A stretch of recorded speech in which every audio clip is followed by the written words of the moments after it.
ನಮಸ್ಕಾರ. ಕನ್ನಡ ಸ್ವಲ್ಪ ಸ್ವಲ್ಪ ಮಾಡ್ತಿಲ್ಲ.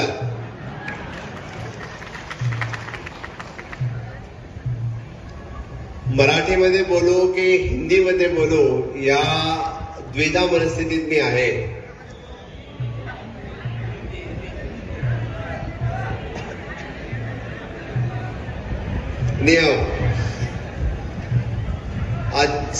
आज के इस कार्यक्रम में मेरे साथ में खास करके जो आदरणीय काड़ सिद्धेश्वर महाराज जी यहाँ पे उपस्थित हैं, इस जन एकता सम्मेलन के समारोह कार्यक्रम में इस मठ के प्रमुख श्री प्रभु महाराज यहाँ पे उपस्थित हैं. बाकी तानाजी मठ के शिवाजी महाराज है, दयानंद महाराज, शंकर महाराज, रौताल महाराज, आनंद सिद्ध महाराज कोल्हापुर से. बाकी सभी महाराजों का दर्शन हमें यहाँ पे एक साथ में मिला, इसलिए मैं खुद भाग्यवान हूँ कि इतने सारे संतों का आशीर्वाद आप सभी लोगों को एक ही साथ में मिलना ये हमारा परम भाग्य है. खासकर इस कार्यक्रम में डोबरे साहब जी यहाँ पे आए, जिनका भाषण आप सभी लोग एक बार देखो कि काशी विश्वनाथ का कॉरिडोर हो या उज्जैन का कॉरिडोर हो, इस देश में 70 साल के बाद पहली बार हम जो बोलते हैं कि इस हिंदुस्तान में इस तरह का सभी चीज जो चाहे वो राम मंदिर हो, चाहे वो उज्जैन का कॉरिडोर हो, काशी विश्वनाथ का कॉरिडोर हो, इस तरह से सभी चीजें अभी इसी वक्त बनने लगी है. मुझे लगता है कि इस आजादी का अमृत काल में जिस तरह से सभी संप्रदाय, सभी महाराज का हमें आशीर्वाद मिल रहा है, जो अमृत काल ही अच्छा समय है कि इस देश में जो हम सोचते थे कि अमृत काल में ही बाकी सब होने वाला था, वो होने आया है. मैं इसी अवसर पर ज्यादा बात न करते हुए हम आगे आने वाले 25 साल के लिए जिस नव भारत निर्माण का सपना हमें माननीय मोदी जी दिखा रहे हैं, हम नव भारत निर्माण का सपना, जिस सपने में अंत्योदय तत्व तक हम काम करते हैं, इस देश में जो समाज में लास्ट पंक्ती में म्हणजे शेवटच्या आपल्या पंक्तीमध्ये बसणारा माणूस ज्या ठिकाणी बसलेला आहे, त्याला सगळ्या गोष्टी मिळेपर्यंत आपल्याला म्हणजे आपण जसं म्हणतोय अन्न वस्त्र निवास धन्यवाद व्यक्त करता हूं. यहाँ आते ही मैंने इस मठ का जो पूरा इतिहास जाना सुदर्शन महाराज जी से, प्रभु महाराज जी से, काड़ सिद्धेश्वर महाराज जी से, और खास करके श्री महादेवप्पा मुरगुड जी, जिन्होंने खास करके जो गोवा मुक्ति संग्राम में इस जो भाग लिया, इस करके इस गांव के जो स्वतंत्र सेनानी खास करके गोवा मुक्ति संग्राम में अपना भारत देश तो 1947 में मुक्ति मिली थी, लेकिन गोवा का लिबरेशन जो 1961 में हुआ, 14 साल जो भारत देश स्वतंत्र होने के बाद पूरे देश भर में से सभी स्वतंत्र सेनानी वहां पे भाग लेते थे. खास करके श्री महादेव जी मुरगुडप्पा जी इस मठ के मठाधीश है. मैं गोवा के लोगों के तरफ से, गोवा के सरकार की तरफ से जितने सारे स्वतंत्र सेनानी इस गांव से हो या बाकी कर्नाटक, महाराष्ट्र से, उनके लीडरशिप में उन्होंने वहां जाके गोवा मुक्ति संग्राम में भाग लिया, इनके लिए मैं गोवा सरकार की तरफ से उनका बहुत बहुत धन्यवाद करता हूं, बहुत बहुत आभार व्यक्त करता हूं. हमेशा के लिए हम आभार व्यक्त करेंगे. उनकी जो डिमांड है, उन्होंने क्योंकि उनके याद में यहाँ पे कुछ स्मारक, यहाँ पे कुछ हॉल बनाया जाए, ऐसे यहाँ के लोगों की मठ की डिमांड है. जी हाँ, बिल्कुल.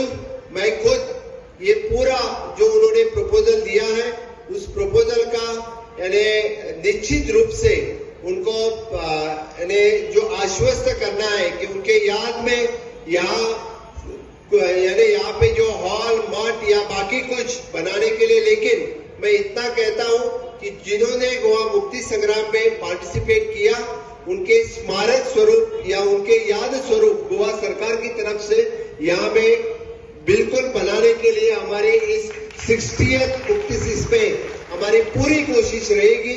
हम इस यादगार रूप में यहाँ पे बिल्कुल ही बनाएंगे। मैं आज इस अवसर पे बस इतना ही कहता हूं कि गोवा मुक्ति संग्राम में जैसे गोवा के स्वतंत्र सेनानी भाग लिया, पूरे देश भर से स्वतंत्र सेनानी भी गोवा मुक्ति संग्राम में भाग लिया है।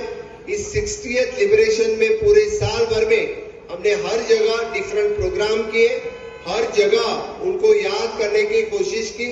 मैं अभी रिसेंटली एक 4 महीने पहले पंजाब के कर्नल बेनीपाल जी जो गोवा मुक्ति संग्राम में गोवा के बॉर्डर पे आके शहीद 30 लोग स्वतंत्र सेनानी जो शहीद हुए थे उनको याद करने के वो हमेशा के लिए यानी देश के आजादी में जुटे रहे हैं। आप इतिहास देखें तो सभी संप्रदाय इस देश के आजादी के मुक्ति में हमेशा के लिए जुटे रहे हैं। लेकिन आज हम आजादी का अमृत काल मना रहे हैं।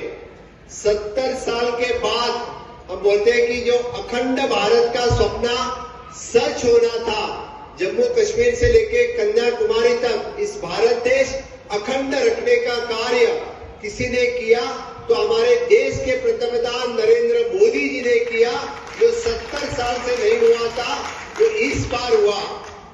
मैं यहाँ के कुछ पॉलिटिकल बात करने के लिए नहीं आया हूं, लेकिन बस इतना जरूर कहूंगा क्योंकि 70 साल के बाद जिस अयोध्या में प्रभु रामचंद्र का मंदिर बनना था, जिसके लिए हमें कोर्ट जाना पड़ा, जिसके लिए 70 साल हमें राह देखनी पड़ी, प्रभु रामचंद्र को मंदिर के बाहर रुकना पड़ा, उस प्रभु रामचंद्र जी का मंदिर 70 साल के बाद अभी बनना हुआ। यही अपने देश के लिए बहुत बड़ा सौभाग्य है। आस्था रखते हैं। आज इस अवसर पर मुझे यहाँ आने का मौका मिला, जो कर्नाटक, महाराष्ट्र और गोवा तीनों के इस संप्रदाय के लोग यहाँ पे इकट्ठा हुए हैं और हम अखंड भारत जो एक भारत के रूप में सभी एकता का संदेश देने के लिए इस मठ से हमेशा के लिए काम करते आए हैं।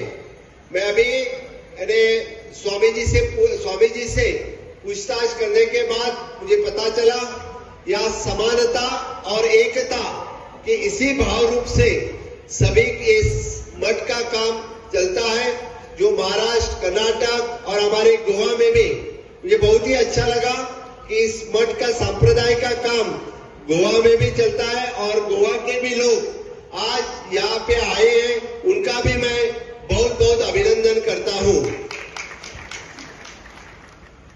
जो स्वामी जी का कार्य यानी लोगों को अच्छी राह दिखाना, लोगों को अच्छे रास्ते पे चलना और देव, धर्म और देश, हम बोलते हैं जैसे कि देव और धर्म इन दोनों का कार्य किया तो ही देश का कार्य हो सकता है।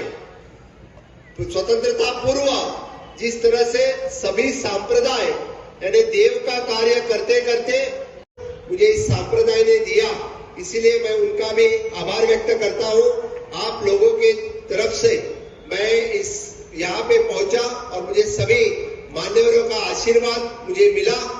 आगे कार्य करने का भी जो आशीर्वाद चाहिए, कारसिद्धेश्वर स्वामी जी, प्रभु महाराज जी, बाकी महाराज जी, इन सभी लोगों का आशीर्वाद से इस आगे कार्य करने का मुझे सम्मान मिलेगा, ये मैं आशा व्यक्त करता हूँ। और इस बड़े सम्मेलन में आप सभी को फिर एक बार मैं धन्यवाद देता हूँ। जय हिंद, जय भारत।